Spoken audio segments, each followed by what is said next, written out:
একটা জিনিস আপনারা দেখবেন, আপনাদের খুব পছন্দের কোনো খেলোয়াড় বা পছন্দের কোনো অভিনেতা যখন খুব খারাপ পরিস্থিতির মধ্যে দিয়ে সময়ের মধ্যে দিয়ে যায়, লোকে তাদের ক্রিটিসাইজ করছে, খিল্লি করছে, তাদের কাজ খারাপ হয়েই যাচ্ছে, কোনোভাবে তাদের কামব্যাকের সাইন নেই, তখন না মানে নিজেরও খারাপ লাগে, তার জন্য খুব কষ্ট হয়।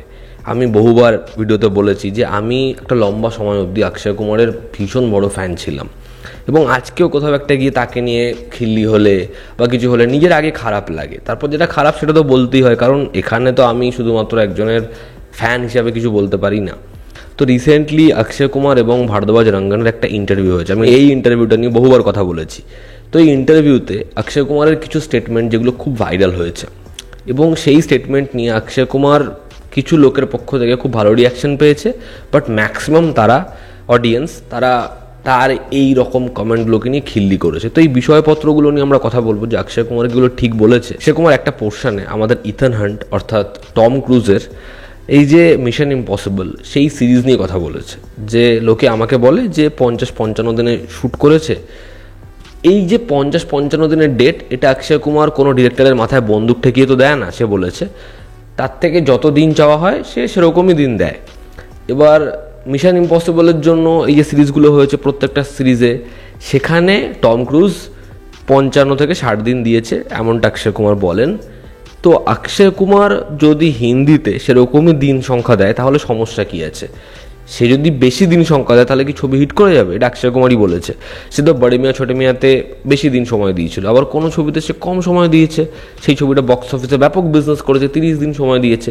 তো এই যে দিন সংখ্যাটা, এই যে দিন অ্যালট করাটা, এটা অক্ষয় কুমার করে না, এটা তার থেকে ডিরেক্টর যতদিন চায় সেটা সে দেয়। এবার ছবির ক্ষেত্রে কী হয়, শুধুমাত্র তো অক্ষয় কুমার বা যে লিড অ্যাক্টর তারই তো সিকোয়েন্স থাকে না, বা শুধুমাত্র ওই 55 দিনে শুটিং হচ্ছে মানে গোটা ছবি হয়ে যাচ্ছে। সেখানে ধরো যে হিরো তার 55 দিন লাগছে, গোটা ছবিটার 100 দিন লাগতেই পারে, এটা অক্ষয় কুমার বলছে। এবার এই কথাটা কি সত্যি, এই কথাটা কি ঠিক? বাদ বাকি পয়েন্টগুলোতে আমরা আসছি। এবার এর মধ্যে দুটো দিক আছে। অক্ষয় কুমার যে ইনফরমেশনটা দিচ্ছে টম ক্রুজ এই ছবিগুলো শ্যুট করার জন্য 50 থেকে 60 দিন অ্যালট করে, এটা ঠিক, কিন্তু এই কথাটার যে ক্রিয়েটিভ পারসেপশন সেটা ভুল। কেন ভুল সেটাতে আসছি। টম ক্রুজ সেই ছবিটার জন্য 55 থেকে 60 দিন অ্যালট করলেও সে কিন্তু ওখানে গিয়ে ওই অ্যাকশন সিকোয়েন্সটা ডিরেক্ট করে নিচ্ছি চলো, একটা বাইকের জাম্প দিয়ে দিচ্ছি চলো, ওরকমভাবে করে না। সে কিন্তু ওই অ্যাকশন সিকোয়েন্সের জন্য প্রিপেয়ার হয় 2 থেকে 3 মাস, কখনো কখনো 4 মাস ধরে। মানে ওই একটা ক্যারেক্টারের পার্টিকুলার একটা জায়গার জন্য সে ইনভেস্টেড, ওই লুকটাকে সে মেনটেন করে এবং সে নিজেকে হাইড করে প্রত্যেকটা জায়গা থেকে, যাতে সে ওই ক্যারেক্টারটা না যতক্ষণ উত্তীর্ণ হচ্ছে অডিয়েন্স তাকে খোঁজে সে কোথায় আছে। ঠিক আছে, তো এটা হচ্ছে ক্রিয়েটিভ ডিফারেন্স। অক্ষয় কুমার শুধুমাত্র টম ক্রুজ কতটা দিন সংখ্যা নিচ্ছে সেটা বলছে, বাট কিভাবে সে ওই চরিত্রটায় ওই ক্যারেক্টারটায় পুরোপুরি অ্যাক্টিভ থাকছে সেটা অক্ষয় কুমার বলছে না। টম ক্রুজ 55 থেকে 60 দিন সময় নেয়, কিন্তু এটা বললো না তার একটা ছবি গত বছর এসেছে, যেটা হচ্ছে মিশন ইম্পসিবল, আমরা জানি। তারপরে আর কোনো ছবি আসেনি, তার এখনো পর্যন্ত কোনো ছবি আসেনি, 1 বছর হতে চললো।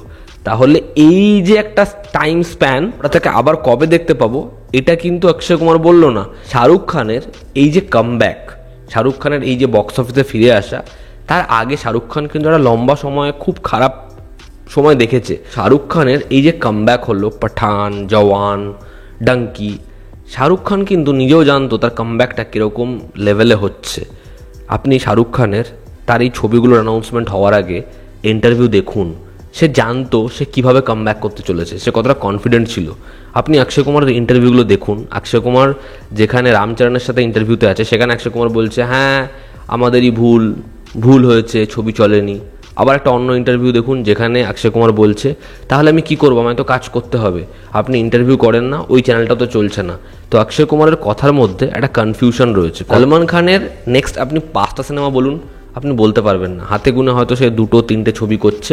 অক্ষয় কুমারের এতগুলো ছবি ফ্লপ হওয়ার পরেও আপনি 10 থেকে 12খানা সিনেমা বলে দিতে পারবেন এরপর কি কি ছবি আসবে। আমরা একটা বেস্ট টাইম দেখলাম 2023-এ, তারপরেও কিন্তু শাহরুখ খান হুরপার করে যে কোনো ছবির জন্য কাজ করছে না, কারণ সে একটা কথা বলেছিল যে তার যে ছোট ছেলে আছে সে শাহরুখ খানের ক্রেজ বক্স অফিসে তার জন্য তাণ্ডব সেটা দেখেনি, তো তাকে খুব দায়িত্ববান হতে হবে।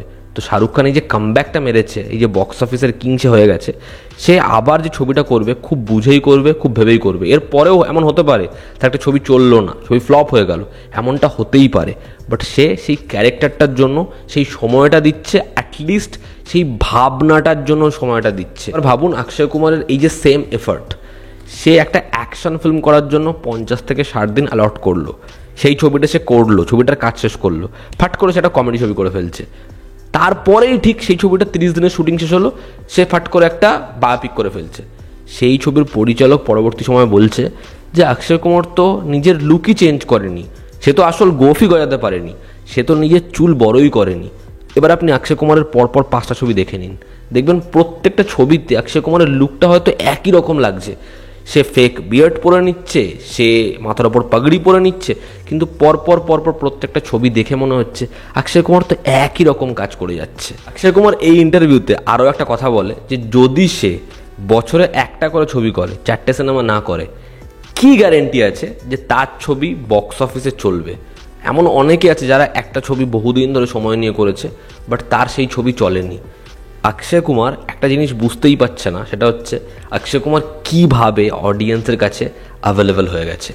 অডিয়েন্স অক্ষয় কুমারকে মানে এরকমভাবে দেখছে, বাথরুমে ঢুকলো, অক্ষয় কুমারের একটা ছবি বাথরুম থেকে বেরোলো, অক্ষয় কুমার আরেকটা ছবি চলে এসেছে। আজকে রণবীর কাপুর অক্ষয় কুমারের থেকে তার বয়স কতটা কম, কিন্তু রণবীর কাপুর এই যে সোশ্যাল মিডিয়াতে অ্যাভেলেবেল নেই, কিন্তু যখন তার একটা ছবি আসছে একই বছরে তু ঝুটি মে মক্কার, সেখানে তার ফিজিক ওয়াইজ সে কতটা লিন, তাকে দেখতে কতটা ব্রাইট লাগছে, কিন্তু তার যখন অ্যানিমেল আসছে সে কতটা বাল্কি, তার লুকই পুরোপুরি চেঞ্জ। তো একটা ছবি থেকে আরেকটা ছবির ডিফারেন্সটা বুঝতে পারছো?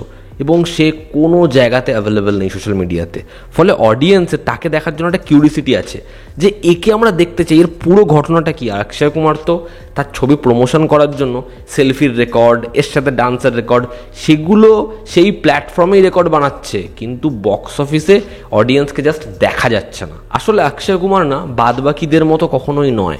আপনি দেখতে পারবেন না অক্ষয় কুমারের কেরিয়ারের কোনো একটা টাইমে অক্ষয় কুমার গ্যাপ দিয়েছে।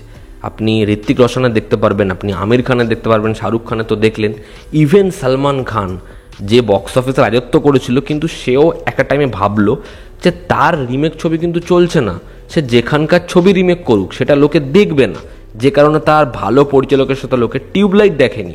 পরবর্তী সময়ে ও টু মাই ফাদার, ভারত, সেটাও লোকে দেখেনি। তো সে কারণে কিন্তু সে যখন তার লাস্ট ছবি করলো, রিমেক ছবি করলো, কিসি কা ভাই কিসি কি জান, সেটাও ওয়ার্ক করলো না।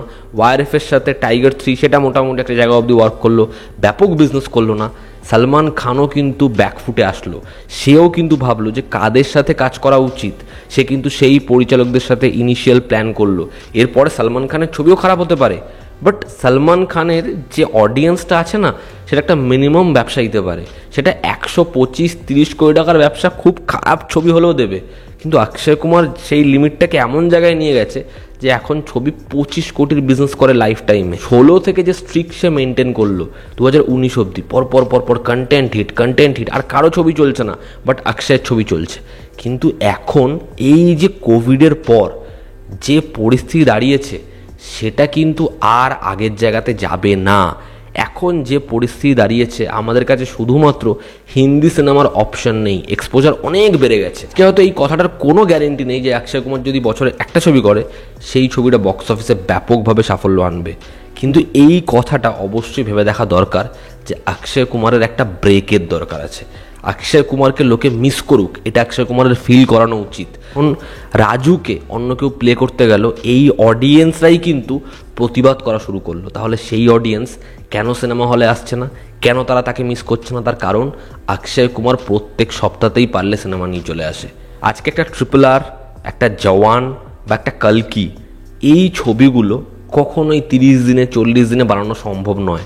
জাস্ট ভাবো, এনটিআরের মতো একজন অ্যাক্টর, রামচরণের মতো একজন অ্যাক্টর, বা প্রভাসের মতো একজন অ্যাক্টর, যাদের এতগুলো ছবির জন্য অ্যাপ্রোচ করা হচ্ছে, তারা প্রত্যেকে একটা এরকম ছবি করছে যেই ছবিগুলোর জন্য তাদের হয়তো 1 বছর, 2 বছর, 3 বছর অ্যালট করে দিতে হবে। অক্ষয় কুমারের বা এই স্টারদের আর কিছুর কমতি নেই, আর এদের টাকার কমতি নেই, আর এদের কম্পিটিশন নিয়ে চিন্তা করা উচিত না। অক্ষয় কুমারের অ্যানাউন্স করে দেওয়া উচিত যে সে রিটায়ার হচ্ছে, এবং যতগুলো ছবি আছে সেই ছবিগুলো থেকে যে যা পারিশ্রমিক নিয়েছে সেগুলো হয় রিটার্ন করে দিক, নাহলে সেই ছবিগুলোর সাথে সে নিজেকে যুক্ত না রাখুক। ছবিগুলো আসবে, ফ্লপ করবে, হিট করবে, যাই হবে হবে। অক্ষয় কুমার সব জায়গা থেকে রিটায়ারমেন্ট অ্যানাউন্স করে দিল। এরকমভাবে 3 থেকে 4 বছর কেটে যাক, অডিয়েন্সকে অক্ষয় কুমারকে মিস করতে দিন, এবং তখন অডিয়েন্স ডিমান্ড করবে যে অক্ষয় কুমার এবার ছবি আনুক, বস এবার ছবি আনুক, এবং দেন হবে অক্ষয় কুমারের কামব্যাক, তার একজন বড় পরিচালকের সাথে অ্যানাউন্সমেন্ট, এবং দেখবেন সেই ছবির জন্য অডিয়েন্সের ক্রেজ। তো এই ছিল আজকের ভিডিওতে, আপনাদের কি অপিনিয়ন জানাবেন। জনতা আমাদের পাশে আছে, আবার দেখা হচ্ছে, টেক কেয়ার।